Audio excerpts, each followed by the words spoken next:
First, with a bold new recommendation from the FDA that occurred this past week, they are now asking doctors to cut down on the amount of acetaminophen, like Tylenol, that typically is in some common painkillers, or take them with other painkillers. Dr. Samadi, what does this mean, and how dangerous? They talk about liver damage potentially. Is this if you overdose? Eric, this is a very important medical news. FDA is reminding mostly the prescribers. We're talking to doctors now. Do not prescribe any of these medications that's more than 325 milligrams of acetaminophen, mostly because of liver toxicity. Now, in 2011, they gave a warning to the manufacturers, don't make them. And half of them kind of complied, the other half kind of went on with the flow. And we have medications out there, whether it's Percocet, Vicodin, Tylenol with codeine, they all have acetaminophen. This combination therapy, which a lot of people don't realize that it has acetaminophen, plus the over-the-counter medications. Now, this warning has nothing to do with over-the-counter. That's going to come in soon. But people have headaches, they have body aches, they have flus, so they may be taking some of this Percocet. In addition, they may take Tylenol. That additive amount of acetaminophen that you're going to get causes liver toxicity, which has led to about 22,000 visits to the ER, 150 deaths, and this is NIH causes one of the biggest toxicity out there that results to liver failure and liver damage and etc., even death. Now, what I want people to know is that if you get your prescription, not only look for acetaminophen, but look for terms such as APAP. APAP on prescription is exactly as acetaminophen, and you have to add it. Obviously, 4 grams a day is extremely toxic. So we want you to read the labels. Don't mix alcohol. That's a bad news if you mix alcohol with this.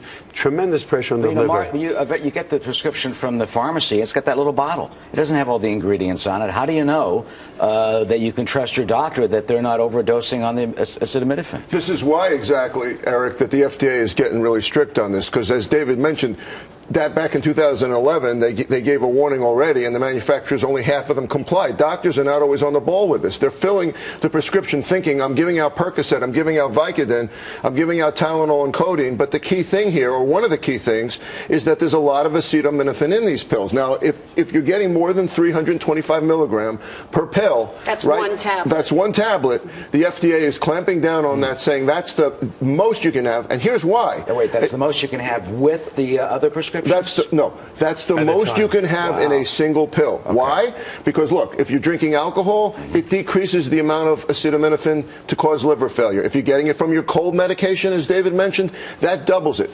I mean, people are not going to sit there saying, let me calculate this. How much acetaminophen did I get in the day? Well, the magic number is 4 grams. If you get more than 4 grams of acetaminophen in a day, nobody knows what that is. Or you're going to probably get into liver failure. Well, you know what? I don't even want people necessarily to know that number, 4 grams. What I want them to know is that acetaminophen accumulates and it's bad for your liver, and you can get into trouble without knowing it. So what you need to do, if you're out there, Jamie, what you need to know is which products have acetaminophen in them and which don't. Why don't you take it off? Why don't they take it off the market? Because a lot of drugs, like you're saying, migraine medications, cold medications, they will have acetaminophen in them. That's right. Absolutely. And another thing, absolutely. And they should either remove it entirely, or they're going to actually remove it entirely now if it's more than 325 milligrams. Let me just make one, Mark. Let me just say one other thing. I think we don't want people to get scared. Yeah. We want to tell them that Tylenol or acetaminophen, when it's taken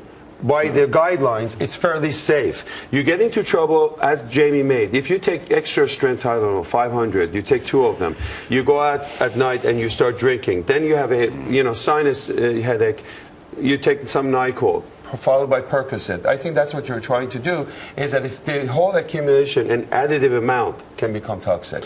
Right, and that adding to that alcohol to the equation. So if you have your cold medications, and here's what you have to look out for. You have to look out for nausea, for vomiting, for seizures, for headache. These are very serious symptoms. It's the #1 cause in most countries for liver transplant from medication. So that's a huge, huge problem. Okay, and you don't want to get to that point. We have an antidote for it, Eric.